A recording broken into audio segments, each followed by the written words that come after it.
Hello everyone, welcome back to my channel The Nursing Hub. Today I'll discuss with you regarding diabetes mellitus type 2. Type 1 की video मैंने पहले बना रखी है. अगर आपने टाइप 1 की वीडियो अभी तक नहीं देखी है तो आई बटन में जाके आप टाइप 1 की वीडियो देख सकते हो. तो चलिए स्टार्ट करते हैं आज का topic, that is diabetes mellitus type 2. सो हमने टाइप 1 और टाइप 2 में इसको डायबिटीज़ मेलाइटस को डिवाइड किया था. ठीक है, टाइप 1 एंड टाइप 2. तो जो टाइप 1 था उसको हम जुवेनाइल ऑनसेट भी बोलते हैं.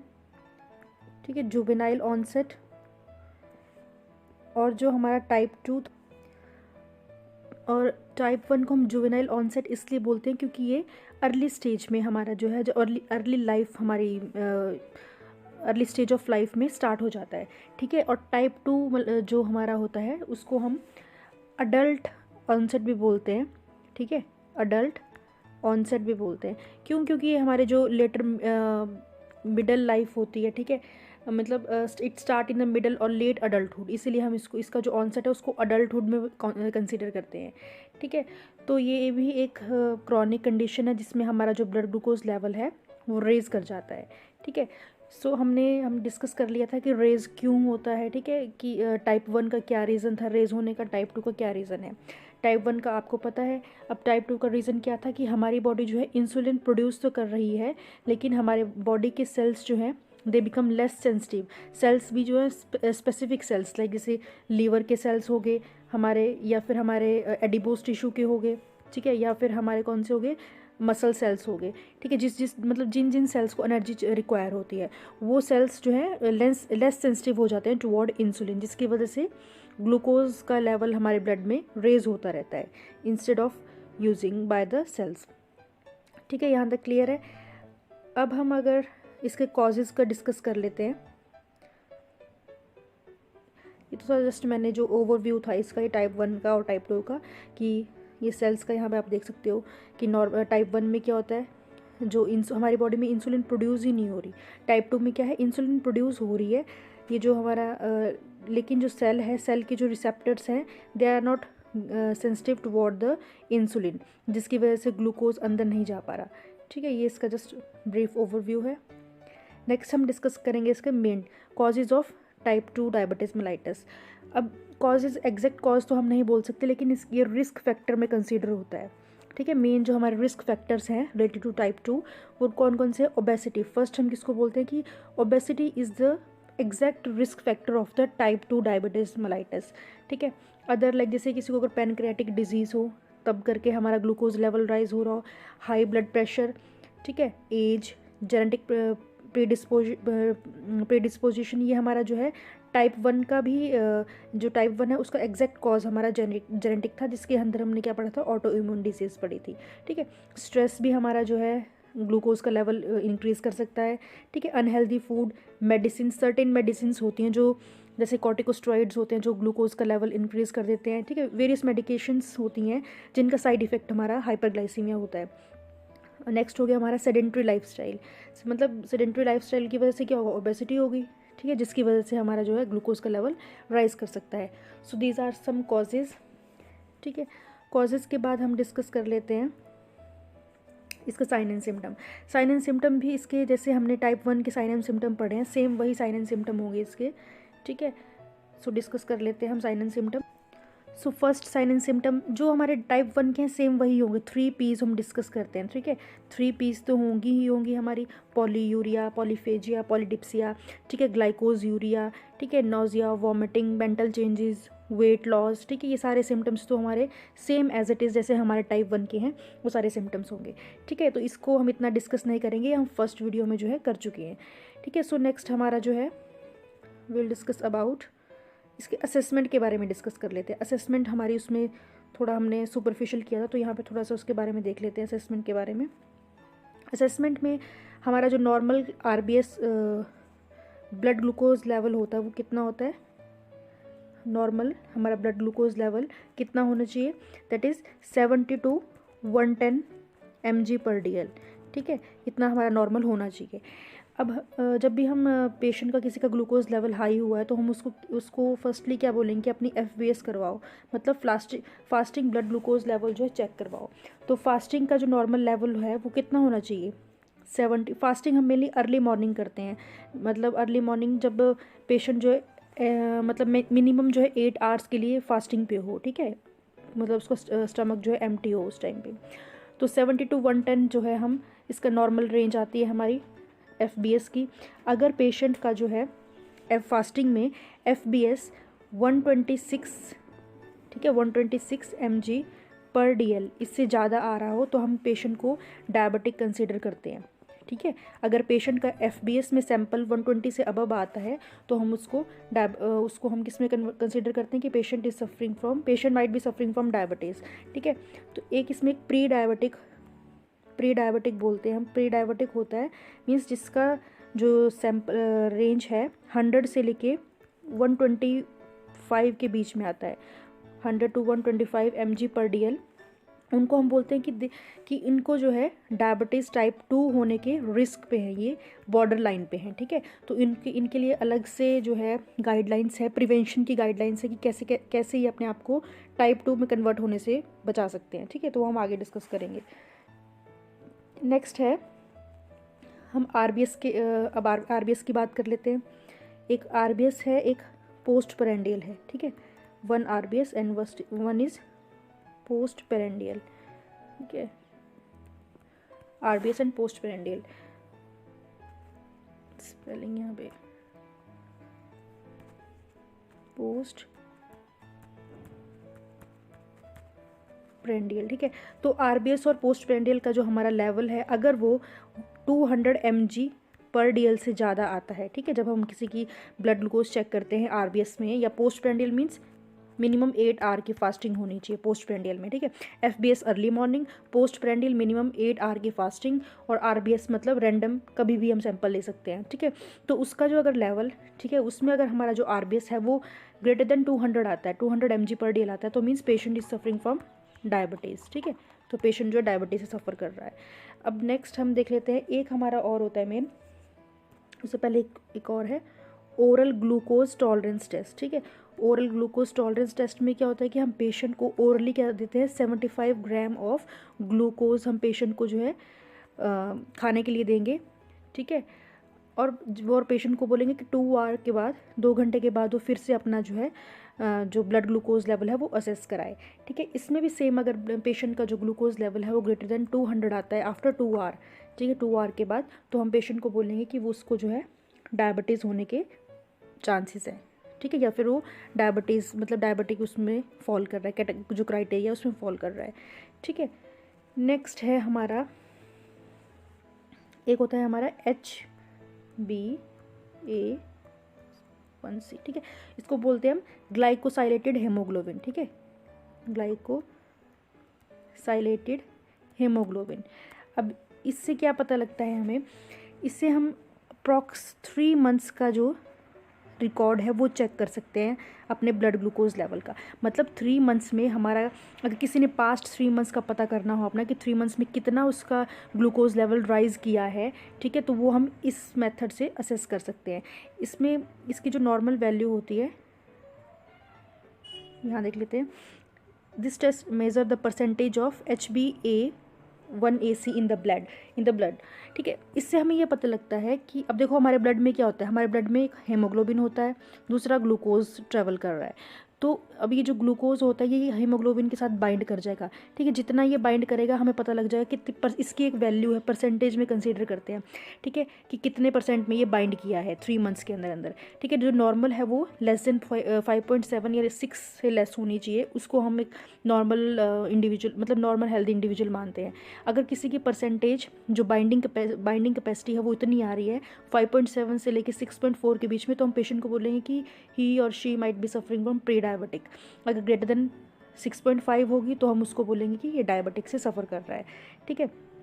यहाँ पे लिखा है it refers to haemoglobin which bound to glucose, means कि कितना हीमोग्लोबिन जो ग्लूकोज के साथ बाइंड करा 3 मंथ्स में, उसका पूरा हमें डाटा यहाँ मिल जाता है इस टेस्ट से। मेनली हम जो है डायबिटीज़ को डायग्नोज करने के लिए इसको यूज़ करते हैं, और दूसरा कि डायबिटीज़ को मॉनिटर करने के लिए इस टेस्ट को यूज़ करते हैं। ठीक है, तो ये हमारे 3-4 टेस्ट थे जो इम्पॉर्टेंट हैं डायबिटीज़ के अकॉर्डिंग। ठीक है, डायबिटीज़ जब हम पढ़ रहे हैं तो हमें टेस्ट के बारे में पता होना चाहिए। यहाँ से भी क्वेश्चन आया था कि जो ये वाला टेस्ट है ग्लाइकोसाइलेटेड हेमोग्लोबिन, ये कितने वीक्स तक जो है, कितने मंथ्स तक जो है हमें जो है ग्लूकोज की रिपोर्ट देता है, ऐसा क्वेश्चन आ जाता है। फिर नॉर्मल वैल्यू कितनी है इसकी, ये आ जाता है। ठीक है, आरबीएस का नॉर्मल वैल्यू आ जाता है कि हम एफबीएस, आरबीएस, पोस्ट प्रेंडियल किसको बोलते हैं, ये सारे ऐसे ऐसे क्वेश्चन आते हैं इसमें।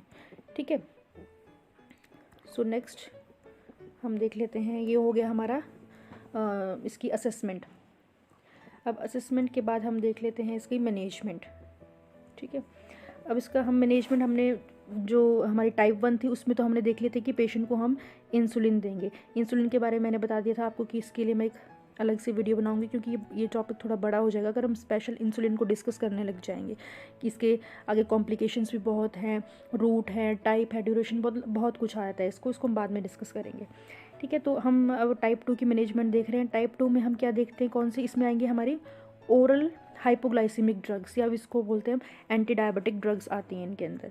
ठीक है, अब इन ड्रग्स में मेनली हम पेशेंट्स को बाइग्युनाइड्स का एग्जांपल लाइक जैसे मेटफॉर्मिन हाइड्रोक्लोराइड, ये एक बहुत मोस्ट कॉमन जो एग्जांपल है इसे डायबिटीज़ टाइप 2 की ट्रीटमेंट का, मेटफॉर्मिन हाइड्रोक्लोराइड, या फिर हम ग्लिम्प्राइड भी यूज़ करते हैं। ठीक है, तो ये these are some oral hypoglycaemic drugs which are used in type 2 patients. ठीक है, और मेन इसमें एक इंडिकेशंस है, जो पेशेंट्स मेटफॉर्मिन हाइड्रोक्लोराइड ले रहे हैं उनको स्पेशली, जैसे अगर उन पेशेंट्स का किसी का रेडियोलॉजिक एग्जामिनेशन टेस्ट होना है, लाइक जिसमें उसकी बॉडी में डाई या कंट्रास्ट मटेरियल जो है इंसर्ट करना है, अगर सपोज़ कोई ऐसा टेस्ट होना है, तो इस केस में डॉक्टर जो है for before the procedure 48 hour and after the procedure 48 hour तब तक इस मेडिकेशंस को विदहोल्ड कर देगा। ठीक है, प्रोसीजर से 48 घंटे पहले इस मेडिकेशंस को विदहोल्ड करना है, और आफ्टर 48 आवर तक भी मेटफॉर्मिन हाइड्रोक्लोराइड को विदहोल्ड करना है। ठीक है, और ये जब तक जो है डॉक्टर जो है इसको दोबारा से स्टार्ट नहीं करे तब तक जो है इसको विदहोल्ड रखना है। ठीक है, तो ये इसकी एक स्पेशल इसकी इंस्ट्रक्शन थी मेटफॉर्मिन हाइड्रोक्लोराइड की। और एक और है इसमें कि मेन फंक्शन क्या है, कि वर्क कैसे करते हैं वो भी देख लेते हैं थोड़ा सा, कि मेटफॉर्मिन हाइड्रोक्लोराइड वर्क कैसे करती है। ये एक तो ये क्या करेगी, हमारा जो इंसुलिन है, ठीक है, इंसुलिन की प्रोडक्शन जो है वो ज़्यादा कर देगी। ठीक है, दूसरा क्या करेगी, हमारी जो ग्लूकोज हम इंटेक करते हैं उसकी एब्जॉर्प्शन जो है डिक्रीज़ कर देगी, मतलब स्लो एब्जॉर्प्शन होगी हमारे फूड की जो हम इंटेक करेंगे। अब ग्लूकोज जो स्लोली एब्जॉर्ब होगा तो ब्लड में भी बिल्कुल स्लोली पहुंचेगा। ठीक है, दूसरा क्या कर सकती है कि हमारे लीवर जो ग्लूकोज को स्टोर करता है ग्लाइकोजन के फॉर्म में, उसकी जो स्टोरेज, मतलब जो स्टोरेज की कैपेसिटी है उसको डिक्रीज़ कर देगी, कि लीवर जो है बिल्कुल कम अमाउंट ऑफ ग्लूकोज जो है वो स्टोर करेगा। ठीक है, सो ये इसका फंक्शन है, मतलब डिफरेंट वेज, जो मैकेनिज्म ऑफ एक्शन है वो इसका डिफरेंट वेज से है। ठीक है, वो हमने डिस्कस कर लिया। अब इसमें जो है एक चीज़ रहेगी, चलो हम आगे डिस्कस कर लेंगे। नेक्स्ट हम इसमें मेन है इसकी कॉम्प्लिकेशंस के बारे में डिस्कस करेंगे, कि जो डायबिटीज़ टाइप 2 है उसकी कॉम्प्लिकेशंस क्या हैं। ठीक है, अब यहाँ पे अगर कॉमनली देखा जाए तो यहाँ पे क्या क्या कॉम्प्लिकेशन शो हो रही हैं, कि पेशेंट को स्ट्रोक भी हो सकता है, डायबिटिक कार्डियोमायोपैथी भी हो सकती है, डायबिटिक फुट, ठीक है, डायबिटिक फुट, और ये डायबिटिक नेफ्रोपैथी है। ठीक है, और रिड्यूस्ड ब्लड फ्लो है, न्यूरोपैथी, रेटिनोपैथी, ये पैथीज 3 पैथी से मैं अभी आपको डिस्कस कर देती हूँ इसके बारे में। चलिए यहाँ देख लेते हैं इसके बारे में क्या है, कौन कौन सी कॉम्प्लिकेशंस हैं ये। कॉम्प्लिकेशंस, ठीक है, अब कॉम्प्लिकेशन 2 टाइप की हैं मेन, एक है हमारी एक्यूट, एक है हमारी क्रॉनिक। अब ये टाइप 1 और टाइप 2 के अकॉर्डिंग नहीं है, ये दोनों मतलब डायबिटीज़ मेलाइटस कॉमन है, उसके अकॉर्डिंग जो है कॉम्प्लिकेशंस हैं। एक्यूट में मतलब जो जिसका ऑनसेट जो है सडन है। ठीक है, उसमें हमारी कौन सी आती हैं, फर्स्ट आती है हमारी हाइपोग्लाइसीमिया। ठीक है, हाइपोग्लाइसीमिया। सेकंड आती है हमारी HHNS, थर्ड आती है हमारी डायबिटीज़ कीटोएसिडोसिस। अब ये HHNS क्या है, यह है हमारी hyperglycaemic hyper osmolar non ketotic syndrome. अब ये जो HHNS है, HHNS ये टाइप 2 की कॉम्प्लिकेशंस है। ये जो डी लिखा है मैंने डायबिटिक कीटोएसिडोसिस, ये टाइप 1 की कॉम्प्लिकेशन है। ये हमारी एक्यूट में आ गई। अब क्रॉनिक में हमारी कौन कौन सी आती है देख लेते हैं। एक आती है हमारी माइक्रोवेस्कुलर कॉम्प्लिकेशंस, ठीक है। एक आती है हमारी macrovascular complications. Micro means small, vascular means vessels, मतलब वो डिजीज़ कंडीशन जिसमें हमारी स्मॉल ब्लड वेसल्स जो है इन्वॉल्व हो रही हैं। मैक्रो में हमारी लार्ज ब्लड वेसल जो है इन्वॉल्व हो रही हैं। अब माइक्रो और मैक्रो का भी देख लेते हैं कौन सी आती है इनमें, ठीक है। माइक्रोवेस्कुलर और मैक्रोवेस्कुलर, ठीक है। अब हमारी माइक्रोवेस्कुलर में कौन सी आती हैं, लाइक जैसे जितनी भी पैथीज पढ़ी हैं हमने, लाइक जैसे रेटिनोपैथी, ठीक है, रेटिनोपैथी, न्यूरोपैथी, ठीक है, न्यूरोपैथी और नेफ्रोपैथी, ठीक है। मीन्स आई से रिलेटेड, हमारे जो सेंस ऑर्गन नर्व्स हैं उनसे रिलेटेड। नेफ्रो मतलब किडनी से रिलेटेड। मैक्रो मतलब जहाँ पे हमारी लार्ज ब्लड वेसल्स इन्वॉल्व हैं, वो कौन कौन सी हैं, लाइक जैसे हमारे CAD होगी, कॉर्नरी आर्टरी डिजीज़ होगी, एथीरोस्क्लेरोसिस हो गया, ठीक है। या फिर हमारे जो हैं सेरिब्रल, जो ब्रेन से रिलेटेड सेरिब्रल सर्कुलेशन, ठीक है, उसकी प्रॉब्लम आ गई कोई, ठीक है। या फिर हम बोल सकते हैं कोई भी हमारी पेरिफेरल सर्कुलेशन से रिलेटेड हमारी डिजीज़ कंडीशंस आ गई। क्लियर। तो ये सारी हमारी पैथीज आ गई और इस साइड हमारी मैक्रो कॉम्प्लिकेशंस आ गई, ठीक है। तो सबसे पहले हम डिस्कस करेंगे अपना हाइपोग्लाइसीमिया। फर्स्ट कॉम्प्लिकेशन हमने डिस्कस करी थी यहाँ पे कि हमारी एक्यूट में आती है हाइपोग्लाइसीमिया। तो अगर हाइपोग्लाइसीमिया पेशेंट में मतलब कैसे हो सकता है हाइपोग्लाइसीमिया पेशेंट में, वो डिस्कस कर लेते हैं, ठीक है। हाइपोग्लाइसीमिया, अब पेशेंट तो हाइपरग्लाइसीमिक था, तो पेशेंट में हाइपोग्लाइसीमिया कैसे हो गया। इसका रीज़न क्या हो सकता है कि मतलब हाइपोग्लाइसीमिक कब कंसीडर करेंगे, जब हमारा जो ब्लड ग्लूकोज लेवल है, ठीक है, वो जो लेस देन 70 mg/dl से कम हो जाएगा, ठीक है, उसको हम जो है हाइपोग्लाइसीमिया कंसीडर कर लेंगे। अभी कब कब हो सकता है, या तो पेशेंट ने क्या है एक्सेस में जो है insulin, excessive intake of insulin की डोज जो होती है वो उसका एक्सेस में ले लिया है, इनटेक कर ली है, ठीक है, आइदर ओरल या फिर जो है वो इंसुलिन का इंजेक्शन लेता है वो उसकी डोज जो है उसने एक्सेस में कर ली है। या फिर क्या हो सकता है कि डोज ज़्यादा कर लिया और उसने जो खाना खाया था वो लेस उसमें अमाउंट में खाया था, ठीक है। अब खाना कम खाया है, इंसुलिन ज़्यादा ले लिया है, तो क्या होगा, पेशेंट को हाइपो में चला जाएगा, ठीक है। अगर तीसरा क्या हो सकता है, अगर पेशेंट ने इंसुलिन ज़्यादा ले ली है और उसने हैवी एक्सरसाइज कर ली है साथ में। अब ज़्यादा एक्सरसाइज करेगा तो क्या होगा, पेशेंट का जो ग्लूकोज लेवल है वो फॉल डाउन हो जाएगा। ऊपर से पेशेंट ने पहले ही एक्सेस में जो है ग्लूकोज इंसुलिन ले रखी है, तो उसकी वजह से पेशेंट जो है हाइपोग्लाइसीमिया में जा सकता है, ठीक है। सो ये 3 जो मतलब पॉइंट्स हैं, इनकी वजह से पेशेंट जो है हाइपोग्लाइसीमिया में से सफ़र कर सकता है, ठीक है। तो अब इस चीज़ को अब मतलब अगर सपोज़ ऐसी सिचुएशन आ जाती है पेशेंट के पास, तो उसके पास कार्बोहाइड्रेट सप्लीमेंट्स होने चाहिए। कार्बोहाइड्रेट सप्लीमेंट्स में लाइक जैसे सिंपल कार्बोहाइड्रेट्स, लाइक जैसे उसके पास हार्ड कैंडीज़ होनी चाहिए, ठीक है। सपोज़ अगर वो एक्सरसाइज कर रहा है, उस टाइम पे एकदम से हाइपो में चला गया, तो उस टाइम पे अगर उसके पास हार्ड कैंडीज़ होगी तो वो उसका जो ग्लूकोज लेवल है उसको सम एक्सटेंट जो है नॉर्मल उस पर ले आएगा, ठीक है। लाइक जैसे हार्ड कैंडीज़ होगी, ग्लूकोज जेल होता है, ठीक है, ग्लूकोज जेल, या फिर हमारी शुगर क्यूब्स होगी, ठीक है, एटलीस्ट 4 शुगर क्यूब्स हमारे, और एटलीस्ट 6 to 10 जो है उसके पास हार्ड कैंडीज़ होनी चाहिए, ठीक है। या फिर उसके पास जो है फ्रूट जूस हो, या कोई, या हनी हो, या सिरप हो कोई, ठीक है। सो ये जो है सारे हमारे क्या हैं, सिंपल कार्बोहाइड्रेट्स हैं, ठीक है, जो कि ग्लूकोज को नॉर्मल लाने में हेल्प करेंगे अगर पेशेंट जो सडन एकदम से जो है हाइपो में चला जाता है तो, ठीक है।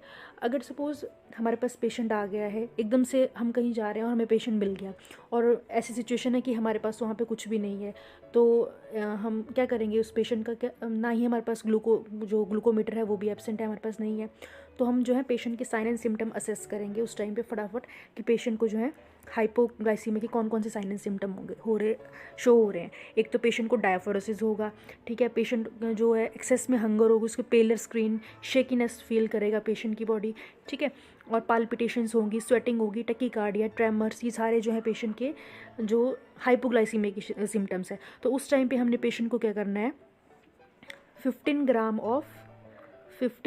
ग्राम ऑफ सिंपल कार्बोहाइड्रेट हमने पेशेंट को जो है लेने के लिए बोलना है, ठीक है। या फिर जैसे 15 ग्राम ऑफ कार्बोहाइड्रेट, लाइक जैसे half cup of fruit juice हो गया, ठीक है, वो आ गया हमारा 15 ग्राम ऑफ कार्बोहाइड्रेट में। तो इससे हम पेशेंट को जो है, पेशेंट का जो ग्लूकोज लेवल फॉल डाउन हुआ था उसको हम नॉर्मल कर सकते हैं, ठीक है। और कभी भी पेशेंट अगर सीवियर हाइपोग्लाइसीमिया में चला गया, सीवियर, अब इससे भी कैटेगरीज हैं, ठीक है। अगर हम हाइपोग्लाइसीमिया को भी कैटेगराइज करें तो ये अलग अलग कैटेगरीज में आता है, माइल्ड, मॉडरेट और सीवियर। माइल्ड में तो हम बोलते हैं लेस देन 70, ठीक है, 70 ग्राम पर डेसीलीटर, ठीक है, ग्राम नहीं सॉरी mg, उल्टा लिख दिया मैंने, mg पर डेसीलीटर। मॉडरेट में आ गया हमारा लेस देन 40, ठीक है, लेस देन 40, और सीवियर में आ गया हमारा लेस देन 20। अगर पेशेंट जो है सीवियर हाइपोग्लाइसीमिया में चला गया है तो उस टाइम पे हमने पेशेंट को कोई भी ओरल सप्लीमेंट नहीं देने हैं, ना ही हम ओरल उसको कार्बोहाइड्रेट्स देंगे, ना ही हम उसको कोई ओरल फ्लूइड देंगे, ना ही कोई फूड देंगे, ठीक है, क्योंकि पेशेंट जो है कॉन्शियस भी हो सकता है, अनकॉन्शियस भी हो सकता है, और पेशेंट को इस टाइम पे जो है एस्पिरेशन के चांसेस जो हैं ज़्यादा इंक्रीज़ हो जाते हैं। तो हमने पेशेंट को जो भी, लाइक जैसे हमने पेशेंट को ग्लूकागॉन देना है इस टाइम पे, तो ग्लूकागॉन हम इसको या तो हम IM देंगे, इंट्रामस्कुलर देंगे, या तो हम उसको सबक्यूटेनियस देंगे, ठीक है। तो हमने जो है ओरली उसको कुछ भी एडमिनिस्टर नहीं करना है if patient is suffering from severe hypoglycaemia, ठीक है। अगर हॉस्पिटलाइज्ड मतलब इमरजेंसी वार्ड में पेशेंट पहुंच जाता है तो उस टाइम पे हम पेशेंट को जो है 50% जो है डेक्सट्रोज देंगे, ठीक है, जो भी हम इन वाटर, ठीक है, कितना 25 to 50 ml of 50% dextrose in normal saline, जो हमारा आइसोटोनिक सोल्यूशन था उसमें, ठीक है। तो ये है हमारा हाइपोग्लाइसीमिया की ट्रीटमेंट। अब अगर सपोज़ पेशेंट जो है प्री डायबिटिक है, ठीक है, मैंने प्री डायबिटिक का आपको एक क्राइटेरिया बताया। प्री डायबिटिक में क्या था कि उसका जो ब्लड ग्लूकोज लेवल है वो 100 से 126 के बीच में लाई कर रहा है। तो इस टाइम पे हम पेशेंट को क्या इंस्ट्रक्शंस दे सकते हैं कि अगर वो चाहता है कि अपने आप को टाइप 2 में कन्वर्ट ना हो सके वो, तो वो उसको क्या क्या करना चाहिए। फर्स्ट उसको अपना आइडियल वेट मेंटेन करना पड़ेगा, ठीक है, अपना वेट जो है वेट कंट्रोल करे, क्योंकि वेट है एक्सेस, हमने पढ़ा ना ओबेसिटी जो है मेन कारण है। तो वेट अगर कंट्रोल होगा तो जो उसका जो ग्लूकोज लेवल है वो नॉर्मल आ जाएगा, ठीक है। और एक्सरसाइज रेगुलरली, ठीक है, एक्सरसाइज रेगुलरली। और जो पेशेंट डायबिटिक से सफ़र कर रहे हैं अगर वो एक्सरसाइज करते हैं तो डेली उनको सेम उसी टाइम पे जो एक्सरसाइज करनी है, जो उन्होंने एक रेगुलर स्केड्यूल बनाया ना अपना, जैसे आज अगर सुबह 10 बजे एक्सरसाइज की तो कल भी मॉर्निंग में 10 बजे ही एक्सरसाइज करनी है, ठीक है, मतलब स्किप नहीं करना है, अपना जो ड्यूरेशन उसने बनाई है सेम उसी टाइम पर रखना है, ठीक है। उसके बाद हेल्दी डाइट, ठीक है, और एक्सरसाइज के साथ साथ जो है वो वॉकिंग करे एटलीस्ट फॉर 30 मिनट, ठीक है, 5 टाइम्स इन अ वीक, ठीक है, मतलब हफ्ते में 5 दिन भी अगर वो 30 मिनट वॉक करे, ठीक है, तो उससे उसका ग्लूकोज लेवल जो है वो नॉर्मल आ जाएगा। और मेडिकेशंस लाइक मेटफॉर्मिन हाइड्रोक्लोराइड जो है वो प्री डायबिटिक वाले पेशेंट्स के लिए अच्छी रहती है। तो अभी मेडिकेशंस भी तभी असर करेंगे अगर पेशेंट जो है रेगुलरली एक्सरसाइज करेगा, ठीक है। तो ये जो है प्री डायबिटिक वालों के लिए इंस्ट्रक्शंस होती हैं सब कुछ, ठीक है।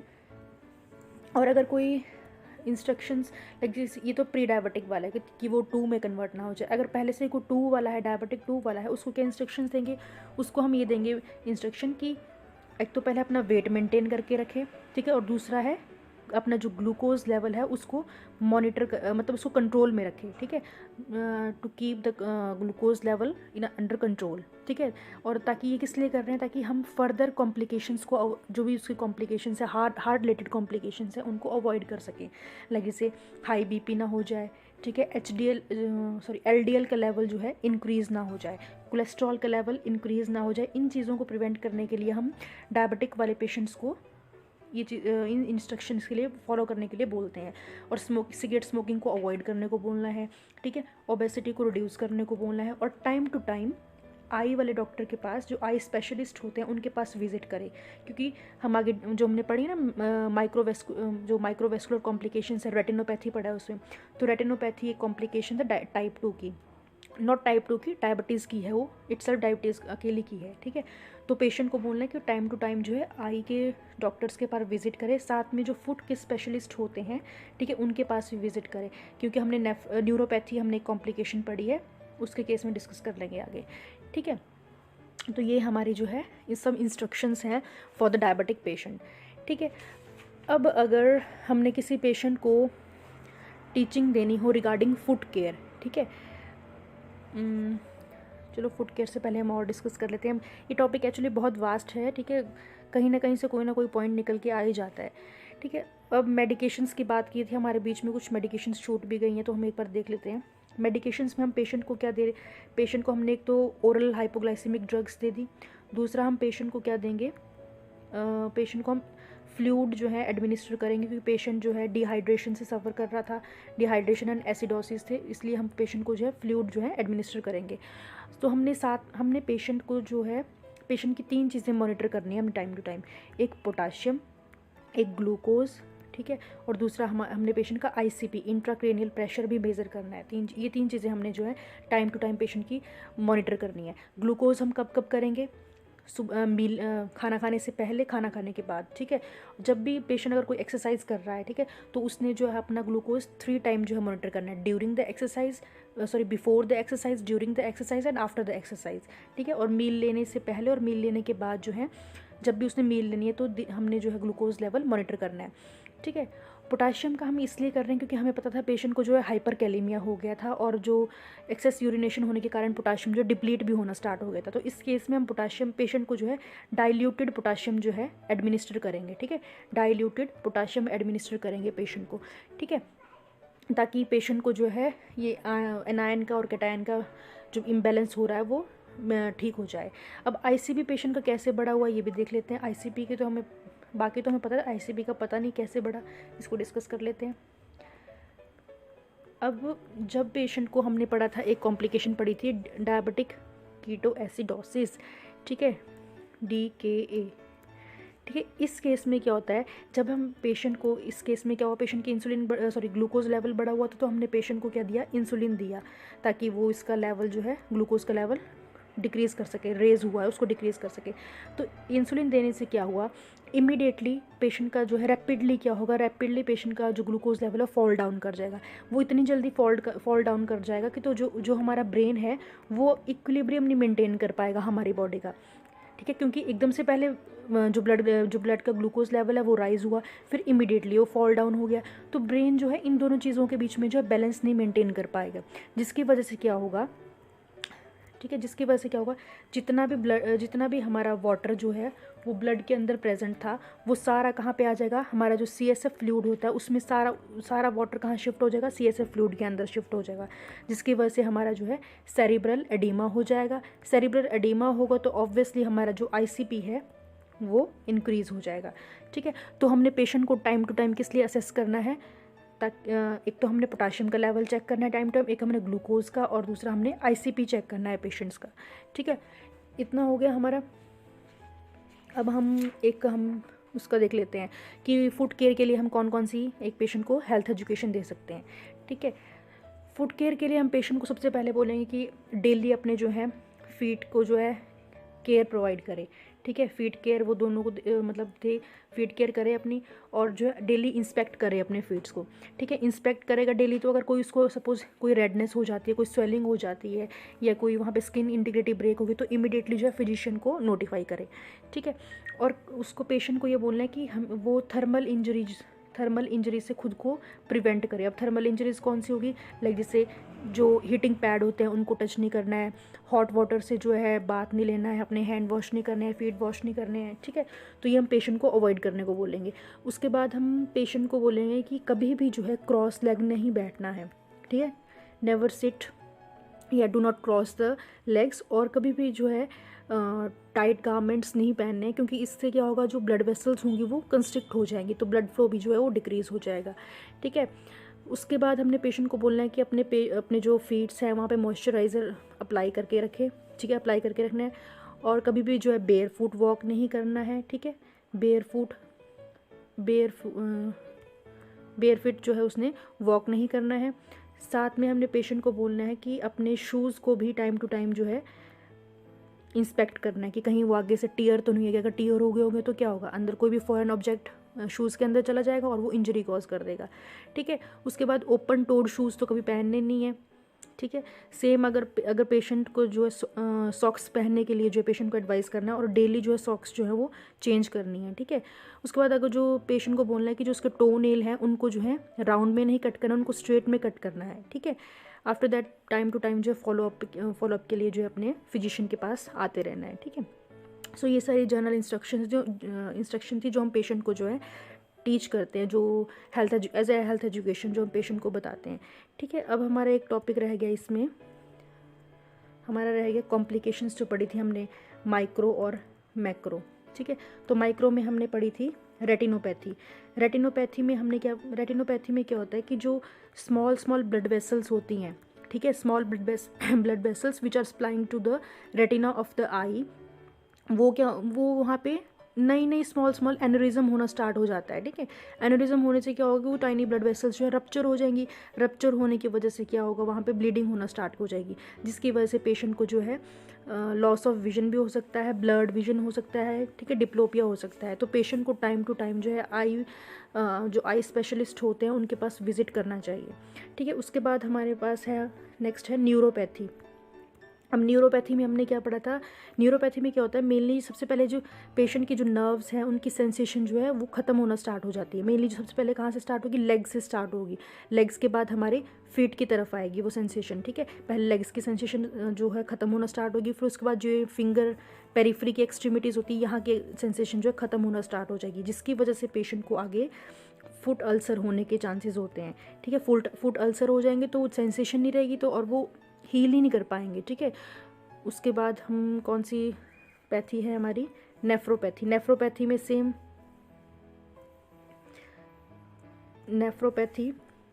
में सेम जैसे हमने न्यूरो में पढ़ा, रेटिनो में पढ़ा, सेम वैसे ही हमारे किडनी के जो नेफ्रॉन्स है दे वहाँ पे एक्सेस ऑफ ग्लूकोज जा रहा है। ठीक है, उसकी वजह से वो डैमेज होना स्टार्ट हो जाएंगे, तो किडनीज जो है अपना फंक्शन परफॉर्म नहीं कर पाएंगी। ठीक है, तो ये सारी 3 पैथीज जो हमने डिस्कस कर ली। अब इसका जो रिमेनिंग टॉपिक है वो हमारा इंसुलिन का रह गया, कि इंसुलिन का रूट कैसा है, डोज कैसा है, वो हम नेक्स्ट वीडियो में डिस्कस करेंगे। ठीक है, अगर यहाँ तक आपको कोई प्रॉब्लम हो तो आप मुझसे कमेंट में पूछ सकते हो। ठीक है, तो यहाँ तक हमने डिस्कस कर लिया। ठीक है, आज हमने इसके बारे में डिस्कस कर लिया कि डायबिटीज़ टाइप 2 क्या है, इसके कॉजेज़ क्या है, सिम्टम्स क्या है, ठीक है, असेसमेंट क्या है, और हमने इसकी कॉम्प्लिकेशंस भी डिस्कस कर ली। ठीक है, कॉम्प्लिकेशंस में हमने देख लिया सारा, माइक्रो मैक्रो। एक रह गया हमारा, एक हमने पढ़ा HHNS। ठीक है, HHNS hyperglycaemic hyper osmolar non ketotic syndrome. इसमें क्या होता है कि हमारा जो ये किसकी कॉम्प्लिकेशन है, टाइप 2 की कॉम्प्लिकेशन है। इसमें हमारा जो ब्लड ग्लूकोज लेवल है वो एक्सट्रीमली हाई हो जाता है, ग्रेटर देन 800 mg/dl से जो है ज़्यादा हो जाता है।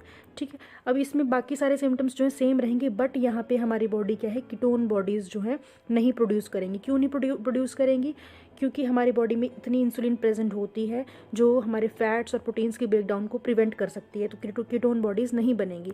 ठीक है, मेन बस ये है इसमें कि ग्लूकोज का लेवल वो एक्सट्रीमली हाई हो जाता है। ठीक है, so that's all about today's topic. Hope you all like this video and thanks for watching.